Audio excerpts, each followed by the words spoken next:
Dragi prieteni, iată-ne din nou împreună. Veniți să-L cunoașteți pe cel mai mare învățător care a trăit vreodată. Numele Lui este Isus. El a trăit pe pământ acum aproape 2000 de ani. Totuși, învățăturile Lui sunt încă valabile pentru noi astăzi.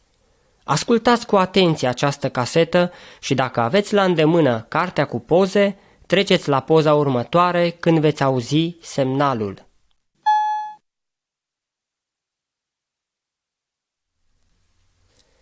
Poza numărul 1. Domnul Isus îi învăța pe oameni despre împărăția lui Dumnezeu. Domnul Isus i-a învățat pe oameni despre Dumnezeu. El este creatorul tuturor lucrurilor, singurul Dumnezeu adevărat. Isus este Fiul lui Dumnezeu și a venit în lume trimis de Tatăl ca să ne ajute să-L cunoaștem pe Dumnezeu. El a refăcut legătura noastră cu Dumnezeu, care a fost întreruptă datorită păcatului. Ascultând de învățăturile Domnului Isus, poți și tu să-L cunoști pe Dumnezeul adevărat.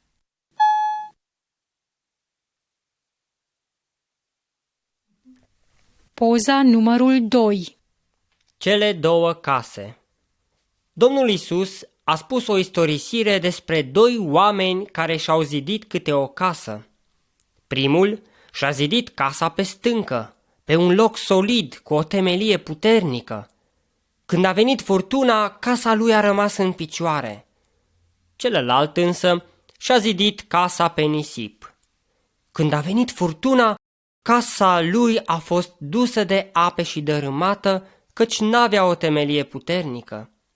Domnul Iisus l-a numit pe primul om înțelept. Al doilea însă a fost neînțelept, deoarece a lucrat în zadar. Tot la fel, și noi, oamenii, trebuie să ne zidim clădirea vieții pe o temelie puternică. Această temelie este învățătura Domnului Iisus Hristos. Dacă ascultăm de învățăturile Lui și ne ghidăm viața după ele, noi vom rămâne în picioare atunci când vor veni peste noi furtunile și încercările vieții. Nici chiar Satan, dușmanul nostru, nu ne va putea birui.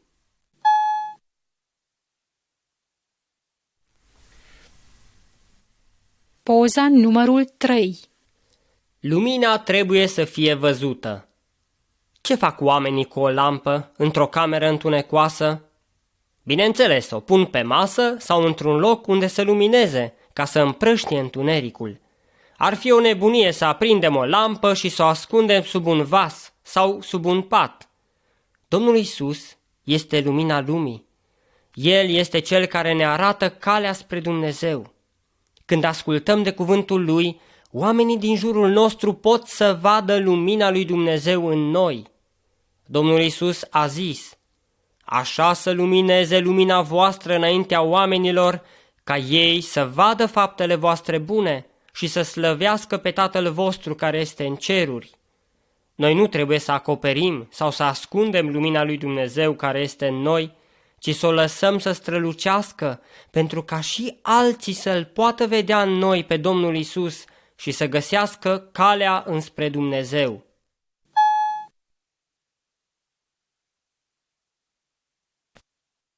Poza numărul 4. Răzbunarea este a lui Dumnezeu. Ce ai face tu dacă cineva te-ar lovi pe nedrept și ți-ar lua ceva ce-ți aparține? Desigur, vei spune, mi-aș lua revanșa. Isus însă ne-a spus să nu ne răzbunăm singuri, ci dacă ne lovește cineva peste un obraz, să îl întoarcem și pe celălalt. Și dacă ne ia cineva haina, să-i dăm și cămașa. Poate vei spune, dar asta-i curată nebunie. Totuși, gândește-te o clipă ce se va întâmpla dacă vei face așa cum a spus Domnul Isus. Dușmanul tău, cel ce ți-a făcut nedreptatea, se va simți rușinat și te va lăsa în pace. Dar, chiar dacă n-ar fi așa, Domnul Isus a spus că Dumnezeu răsplătește oamenilor după faptele lor. El îi pedepsește pe răufăcători uneori în viața aceasta, dar cu siguranță în viața viitoare după moarte. Noi trebuie să răsplătim răul cu bine.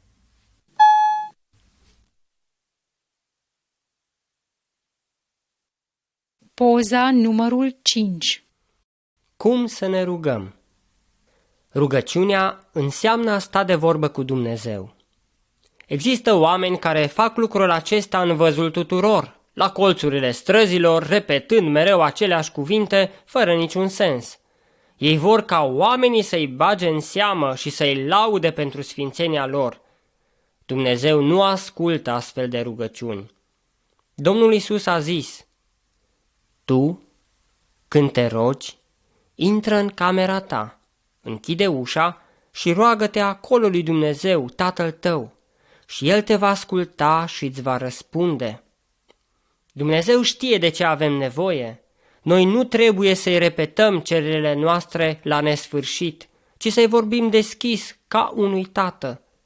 Apoi, noi trebuie să nu uităm să-i mulțumim pentru tot ceea ce primim de la El și să ne rugăm pentru nevoile altora. Când am greșit, noi trebuie să ne recunoaștem greșeala și să-i cerem iertare. Iată un model de rugăciune pe care ne l-a lăsat Domnul Iisus. Tatăl nostru care ești în ceruri, sfințească-se numele Tău. Vie împărăția Ta, facă-se voia Ta precum în cer, așa și pe pământ. Pâinea noastră cea de toate zilele, dă-ne-o nouă astăzi și ne iartă nouă păcatele noastre, precum iertăm și noi greșiților noștri. Și nu ne duce pe noi în ispită, ci ne izbăvește de cel rău, căci a Ta este împărăția și puterea și slava în veci de veci. Amin.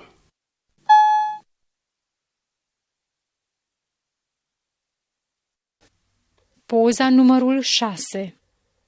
Buruienile semănate de cel rău. Un gospodar și-a semănat grădina cu tot felul de semințe bune. Noaptea, pe când dormea el, a venit dușmanul lui și a semănat buruieni printre plante. Când plantele au răsărit și buruienile împreună cu ele. Gospodarul nu le-a smuls, de frică să nu distrugă și plantele. El a așteptat până la seceriș. Atunci, el a despărțit recolta de buruieni și buruienile le-a ars în foc. Prietenul meu, tot la fel stau lucrurile cu noi, oamenii. Dumnezeu l-a făcut pe om să lăcuiască pământul și să facă ce este bine.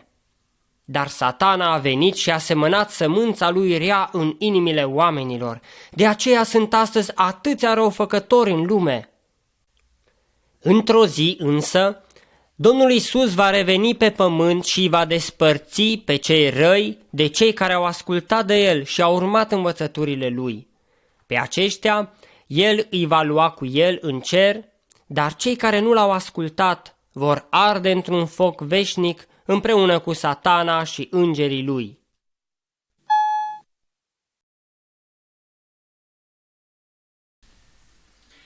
Poza numărul 7. Domnul Iisus și copilașii. Într-o zi, niște părinți și-au adus copiii la Iisus ca să se atingă de ei și să-i binecuvinteze.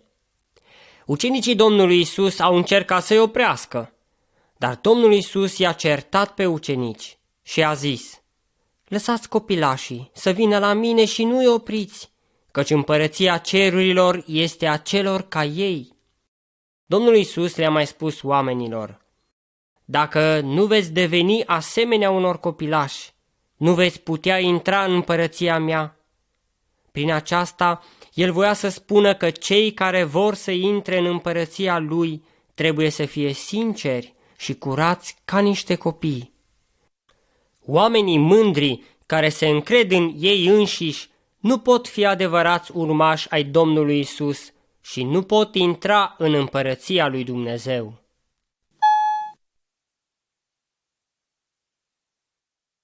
Poza numărul 8.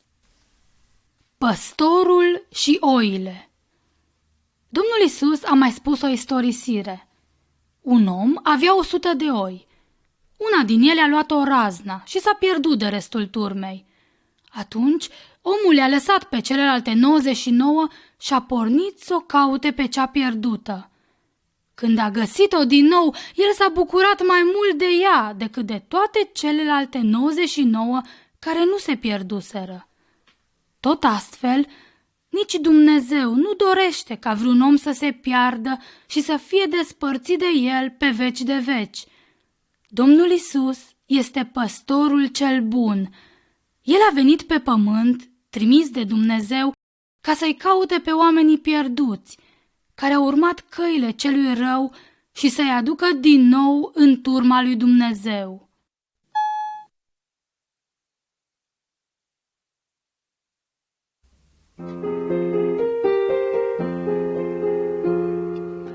Dumnezeu înseamnă iubire și iubirea de la El vine.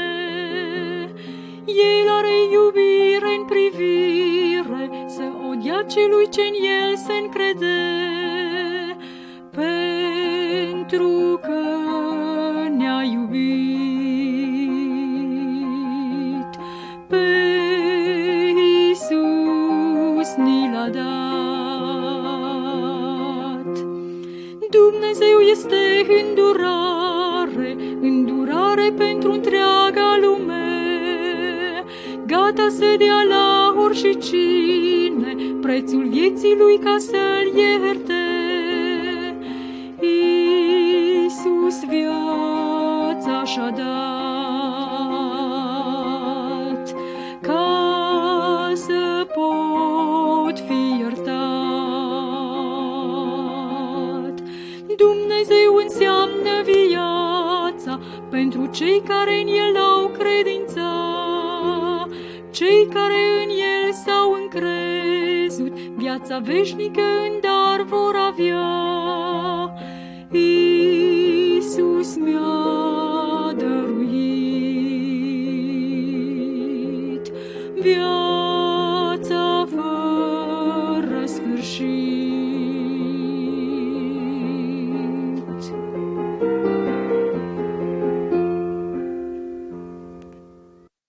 Poza numărul 9. Slujitorul nedrept. Un om îi datora stăpânului său o mare sumă de bani.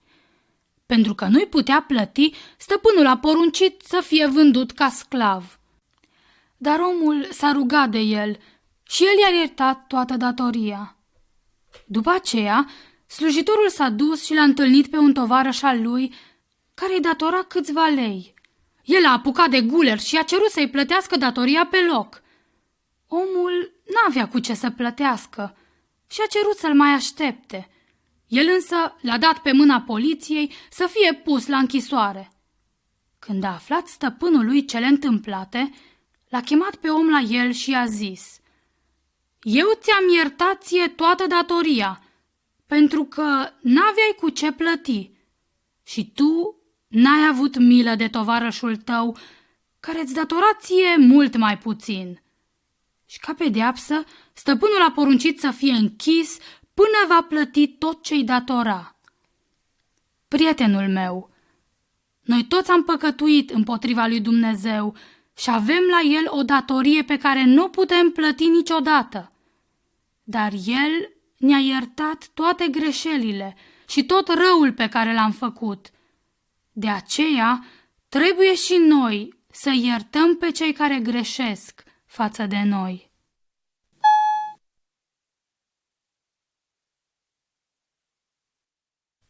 Poza numărul 10. Dumnezeu răsplătește. Un om bogat și-a angajat mai mulți lucrători ca să-i lucreze via. Pe unii i-a angajat în zorii zilei, dar alții au început lucrul mai târziu. El s-a tocmit cu fiecare pentru o monedă de argint pe zi. La sfârșitul zilei de lucru, el a dat o monedă celui care lucrase de dimineața și tot o monedă celui care începuse lucrul abia la prânz. Omul care lucrase toată ziua a fost nemulțumit. El ar fi vrut să primească mai mult decât tovarășul lui, care lucrase numai o jumătate de zi. Dar stăpânul i-a răspuns: Nu ne-am tocmit noi de la început pentru o monedă de argint? Atunci de ce ești nemulțumit? Doar nu ți-am făcut nicio nedreptate. N-am eu dreptul să fac ce vreau cu ce este al meu? Dacă eu vreau să-i dau și tovarășului tău aceeași plată, ce ai tu să fii nemulțumit? Tot la fel, și Dumnezeu a promis viața veșnică tuturor celor care cred în Domnul Isus și ascultă de El. Viața veșnică nu este o răsplată pentru faptele noastre bune, ci un dar pe care El îl dă tuturor celor ce vin la El și îl ascultă.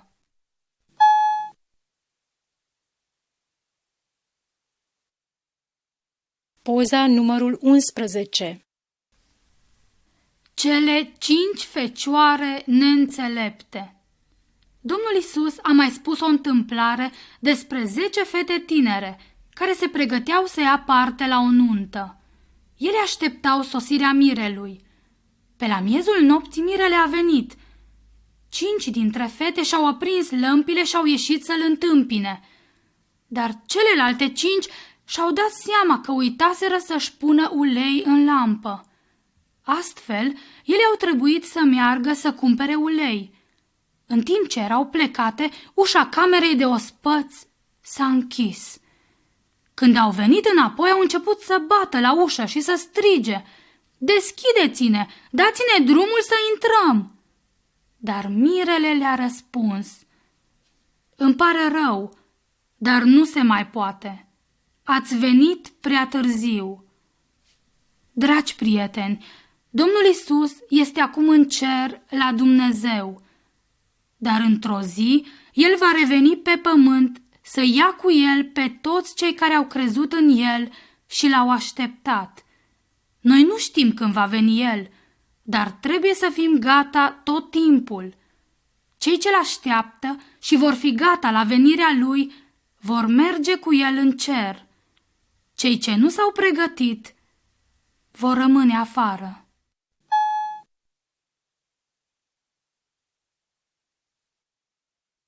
Poza numărul 12. Stăpânul și servitorii lui. Cum putem noi să fim gata pentru revenirea Domnului Isus? El ne-a mai dat o pildă în privința aceasta. Un om bogat a plecat într-o țară îndepărtată. Înainte de a pleca, el i-a dat servitorilor lui toată averea în grijă. 2 dintre ei au investit banii stăpânului și au adus acestuia mult câștig. Al 3-lea a ascuns banii stăpânului în pământ. Astfel, el nu i-a adus acestuia niciun câștig. Când s-a întors, stăpânul i-a lăudat pe primii 2 și a răsplătit pentru hărnicia lor. Dar pe cel care nu i-a dusese niciun câștig, el l-a certat și l-a pedepsit, dându-l afară din casa lui.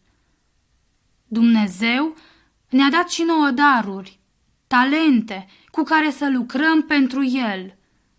Noi trebuie să le folosim pentru a-i aduce pe alți oameni la El și a-i învăța să-L asculte și să-L urmeze.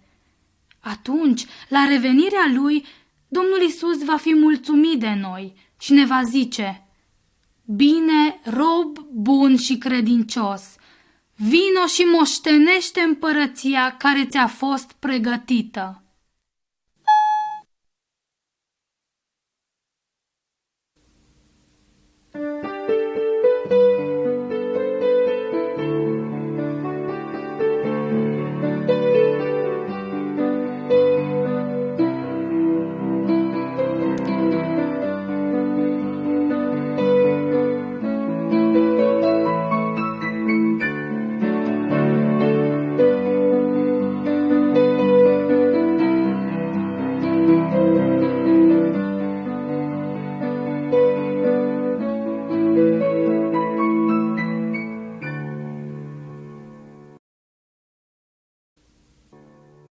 Domnul Isus i-a învățat pe oameni calea lui Dumnezeu, dar mai mult decât atât, El a dovedit că este Fiul lui Dumnezeu prin puterea pe care o avea de a vindeca orice boală și orice neputință a oamenilor.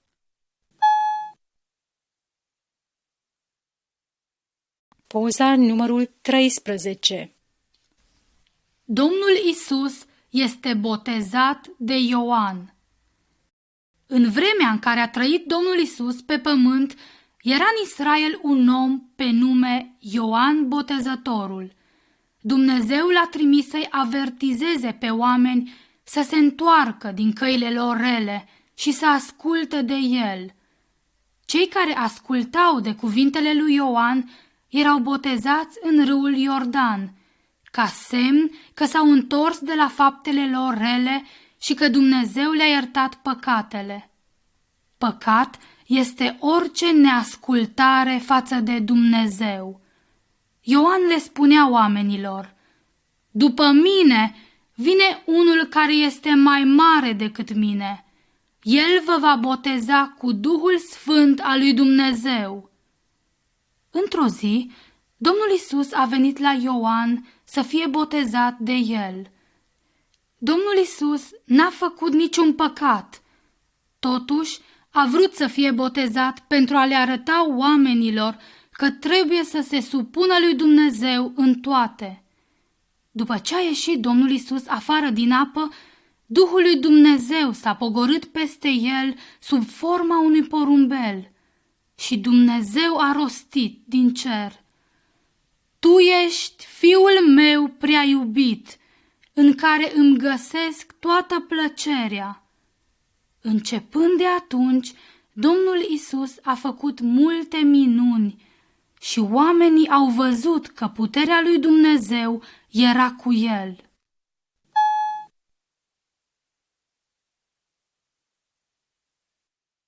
Poza numărul 14. Domnul Isus își cheamă ucenicii. Domnul Isus a vrut să aibă cu el niște oameni pe care să-i învețe și pe care să-i trimită apoi să ducă învățătura lui și altora. Într-o zi, pe când umbla pe lângă lacul Galilei, Domnul Isus a văzut 4 pescari și le-a zis: Veniți după mine și vă voi face pescari de oameni. De îndată, ei și-au lăsat uneltele de pescuit și au pornit să-L urmeze pe Domnul Isus. Apoi, Domnul Isus a mai ales 8 bărbați. Acești 12 au fost ucenicii Domnului Isus și au văzut toate lucrurile minunate pe care le-a făcut Domnul Isus și au crezut că El este Fiul lui Dumnezeu. Și noi, dacă ascultăm chemarea Domnului Isus de a merge după El și îl urmăm îndeaproape, vom ajunge să ne convingem că El este Dumnezeu. El vrea să-L cunoaștem și să-L facem cunoscut și altora.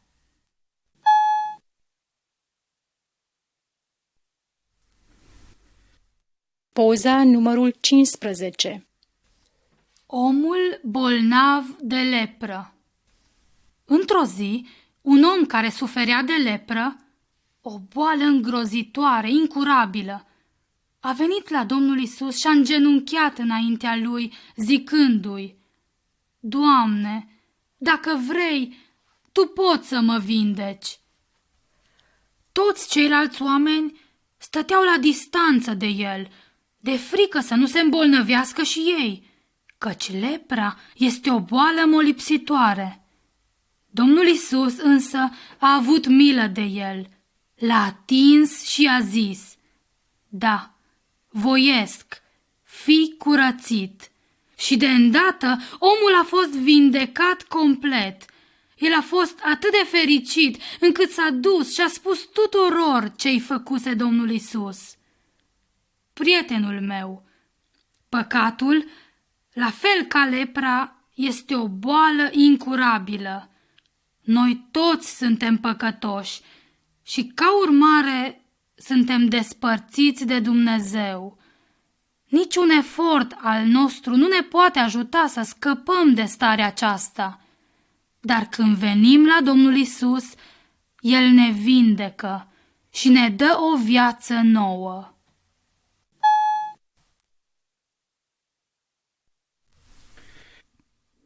Poza numărul 16. Bolnavul adus în fața Domnului Isus. Domnul Isus se afla într-o casă învățându-i pe oameni despre Dumnezeu. 4 bărbați au adus pe un prieten al lor paralizat la Domnul Isus ca să-l vindece, dar nu puteau să intre în casă datorită mulțimii. Atunci ei au făcut o deschizătură prin acoperișul casei și l-au lăsat pe bolnav înăuntru prin acea deschizătură. Domnul Isus le-a văzut credința și a zis bolnavului: Fiule, păcatele îți sunt iertate. Câțiva conducători religioși evrei care erau de față au început să murmure între ei și să zică: Cum vorbește omul acesta astfel? Cine poate să ierte păcatele decât numai Dumnezeu? Și ei aveau dreptate, numai că ei nu știau că Domnul Isus este Dumnezeu.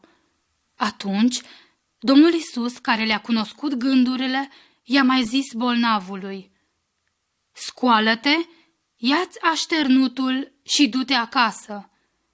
Și omul a fost vindecat de neputința lui.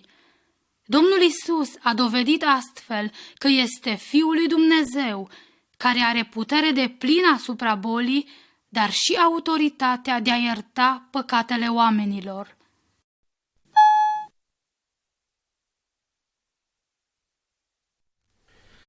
Poza numărul 17. Domnul Isus vindecă mâna unui om paralizat. Într-o zi, Domnul Isus se afla în templul din Ierusalim. Era o zi de sabat, ziua în care, după lege, evreii trebuiau să se închine lui Dumnezeu și nu aveau voie să lucreze. Era acolo un om cu mâna paralizată. Evreii urmăreau să vadă dacă Domnul Isus îl va vindeca în ziua sabatului. Domnul Isus îi iubea pe oameni și se îngrija de nevoile lor. Preoților și conducătorilor religioși nu le păsa de ei. Ei căutau să-l prindă pe Domnul Isus în cursă și să-l poată învinui de încălcarea legii pentru a-l da la moarte. Atunci Domnul Isus i-a întrebat: Ce spune legea să facem în ziua sabatului? Să-i ajutăm pe oameni sau să le facem rău? Iudeii, puși în încurcătură, nu i-au răspuns nimic. Atunci Domnul Isus i-a zis omului cu mâna paralizată: Întindeți mâna. Și el și-a întins-o. Și mâna i s-a vindecat dintr-o dată. Prietenul meu, noi trebuie să ne închinăm lui Dumnezeu, dar în același timp să iubim pe oameni și să ne preocupăm de nevoile lor. Altfel, închinarea noastră, la fel ca a conducătorilor evrei de altă dată, nu va fi decât o formă goală, fără nicio valoare înaintea lui Dumnezeu.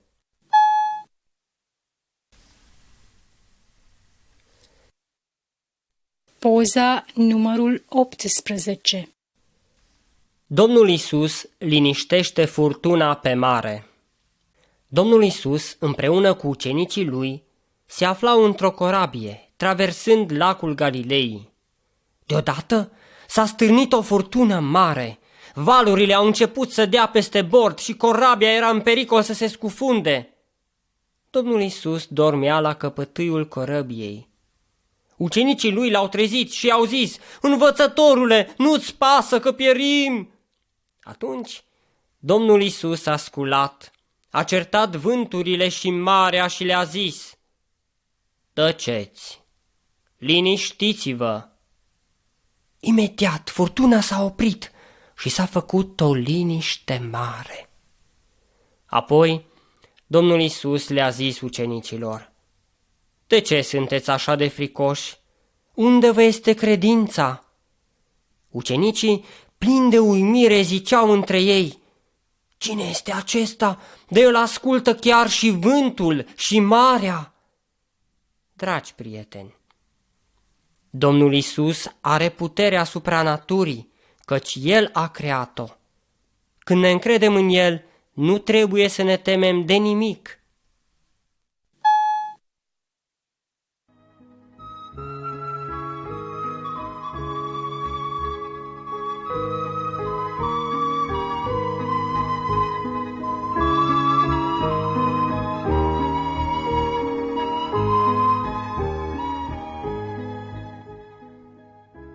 Poza numărul 19. O femeie se atinge de haina Domnului Isus. Domnul Isus se afla din nou în mijlocul mulțimilor. O femeie care era bolnavă de 12 ani s-a apropiat de el. Ea știa că Domnul Isus putea să o vindece, dar n-avea curajul să-i vorbească. Ea și-a zis în sinea ei: dacă mă voi atinge de hainele lui, voi fi vindecată. Astfel, ea s-a strecurat prin mulțime și s-a atins cu mâna de poala hainei Domnului Isus și a fost vindecată de îndată. Domnul Isus, care a știut ce se întâmplase, s-a întors și a întrebat: cine s-a atins de haina mea? Erau mulți oameni acolo care se îmbulzeau în jurul Domnului Isus. Femeia, înfricoșată și tremurând, s-a apropiat și a îngenunchiat în fața lui. Domnul Isus i-a zis: credința ta te-a mântuit, du-te în pace și fii tămăduită de boala ta. Sunt și astăzi mulți oameni care n-au curajul să vină la Domnul Isus, dar El ne cunoaște pe toți. El te cunoaște și pe tine și îți cunoaște nevoile. El vrea să vii la El cu încredere ca să te ajute.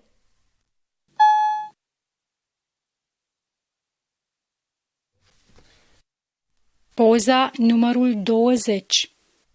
Domnul Isus o înviază pe fiica lui Iair. Iair era un om cu vază. Fiica lui era grav bolnavă. El l-a chemat pe Domnul Isus să o vindece, dar înainte ca Domnul Isus să ajungă la casa lui, slujitorii au trimis vestea că fetița murise. Domnul Isus i-a spus lui Iair: nu te teme, crede numai și fetița ta va trăi. Oamenii care veniseră la casa lui Iair se jeleau în jurul patului moartei. Domnul Isus a pus să-i scoată pe toți afară. I-a luat pe Iair și pe nevasta lui la patul fetei, a apucat-o de mână și i-a zis: fetițo, scoală-te! Și imediat fetița s-a ridicat și a început să umble. Domnul Isus le-a spus părinților să-i dea ceva de mâncare. Dragii mei ascultători, moartea este arma cea mai puternică a dușmanului nostru, Satan. Dar Domnul Isus are putere până și asupra morții. Cei ce se încred în El nu trebuie să se teamă de moarte. Domnul Isus a învins moartea prin învierea Lui și dă viața veșnică tuturor celor ce cred în El.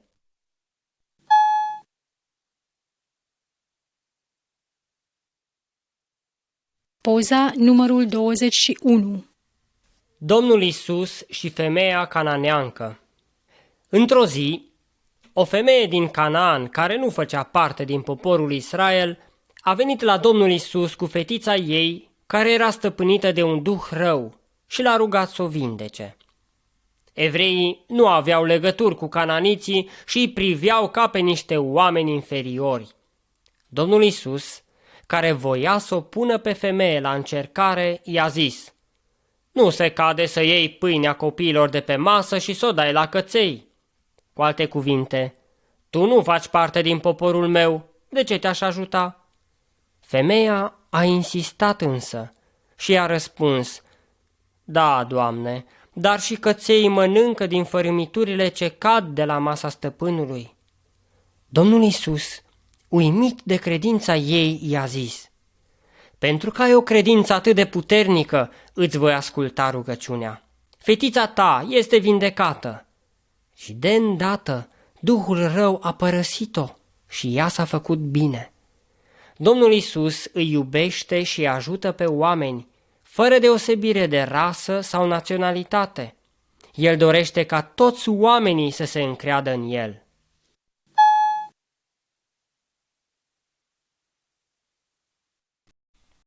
Poza numărul 22. Omul surdomut. Niște oameni au adus la Domnul Isus pe un om care se născuse surd și nu putea să vorbească bine. Domnul Isus și-a pus mâinile peste urechile lui și s-a atins de limba lui. Apoi s-a rugat lui Dumnezeu și a zis: Deschideți-vă! De îndată omul a putut să audă și să vorbească. Oamenii erau uimiți și ziceau: Domnul Iisus poate să facă totul, până și surzii aud și muții încep să vorbească. Domnul Iisus poate deschide și urechile noastre ca să auzim și să înțelegem cuvântul Lui. Atunci gura noastră se va deschide și le vom putea spune și altora despre El și despre puterea Lui minunată.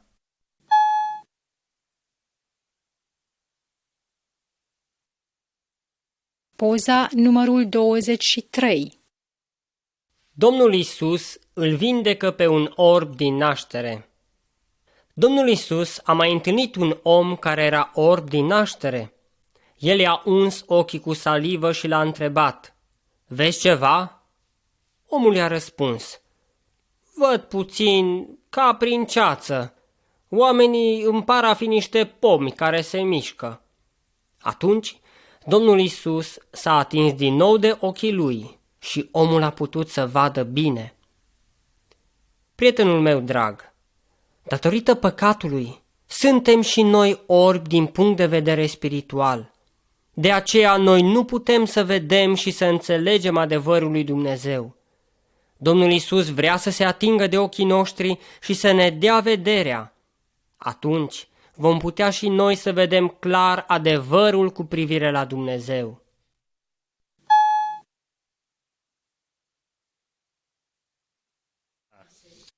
Poza numărul 24.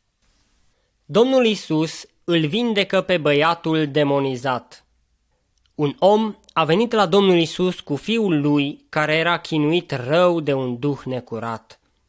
Când l-a văzut pe Domnul Iisus, duhul l-a aruncat pe copil cu putere la pământ. Tatăl, disperat, a strigat: Doamne Iisuse, dacă poți face ceva, te rog, ajută-ne! Domnul Iisus i-a răspuns: Orice lucru este cu putință celui ce crede în Dumnezeu. Apoi, el i-a poruncit duhului rău să iasă afară din copil. Și duhul a scos un țipăt și a ieșit afară. Și copilul s-a făcut bine. Domnul Iisus are toată puterea și autoritatea asupra duhurilor rele și toate îi sunt supuse. Curând după aceea, conducătorii evrei l-au dat pe Domnul Iisus la moarte. Dar, după ce l-au răstignit, s-a petrecut cea mai mare minune dintre toate. Domnul Iisus a înviat din morți. Astfel, El l-a învins pe Satan și puterea lui pentru totdeauna, dovedind că este Fiul lui Dumnezeu.